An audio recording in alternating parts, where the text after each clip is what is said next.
Joshua gathered all the tribes of Israel to Shechem, and called for the elders of Israel, for their heads, for their judges, and for their officers.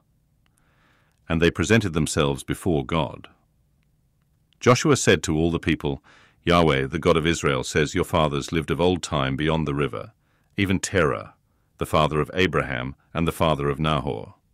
They served other gods.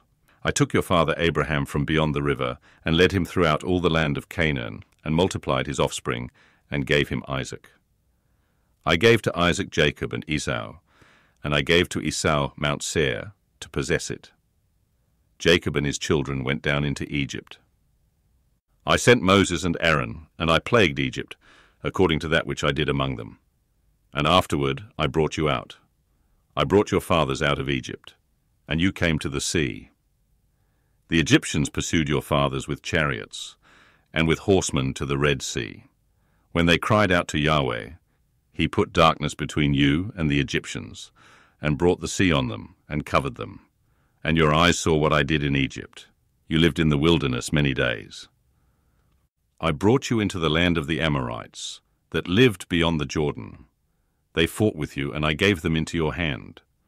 You possessed their land, and I destroyed them from before you. Then Balak, the son of Zippor, king of Moab, arose and fought against Israel. He sent and called Balaam the son of Beor to curse you, but I would not listen to Balaam. Therefore he blessed you still. So I delivered you out of his hand. You went over the Jordan and came to Jericho. The men of Jericho fought against you, the Amorite, the Perizzite, the Canaanite, the Hittite, the Girgashite, the Hivite, and the Jebusite, and I delivered them into your hand. I sent the hornet before you, which drove them out from before you, even the 2 kings of the Amorites, not with your sword, nor with your bow. I gave you a land on which you had not labored, and cities which you didn't build, and you live in them. You eat of vineyards and olive groves which you didn't plant. Now therefore fear Yahweh, and serve him in sincerity and in truth. Put away the gods which your fathers served beyond the river, in Egypt, and serve Yahweh.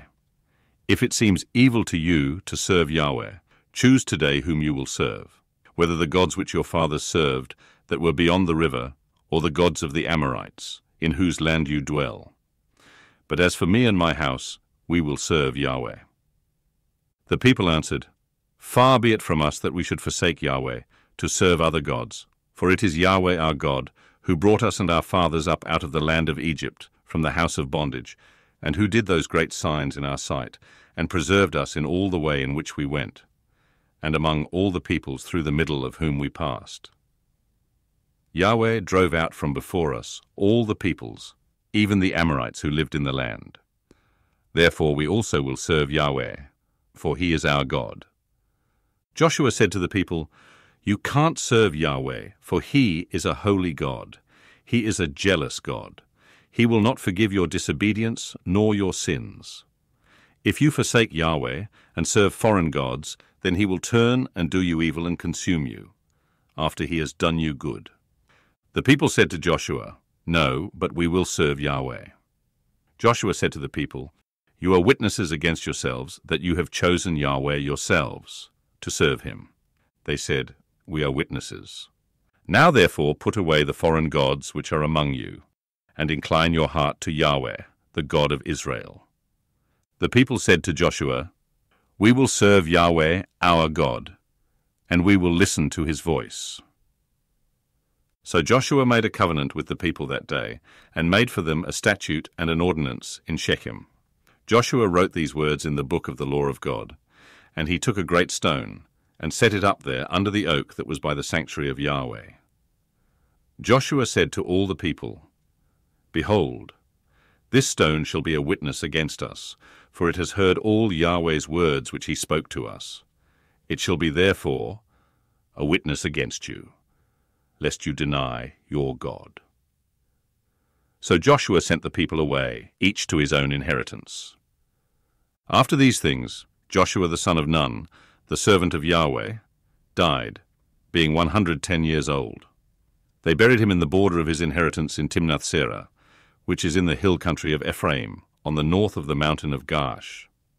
Israel served Yahweh all the days of Joshua, and all the days of the elders who outlived Joshua and had known all the work of Yahweh, that he had worked for Israel.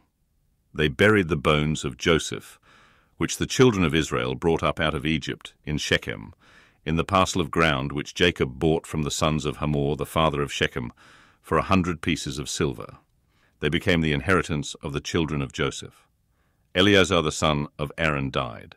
They buried him in the hill of Phinehas, his son, which was given him in the hill country of Ephraim.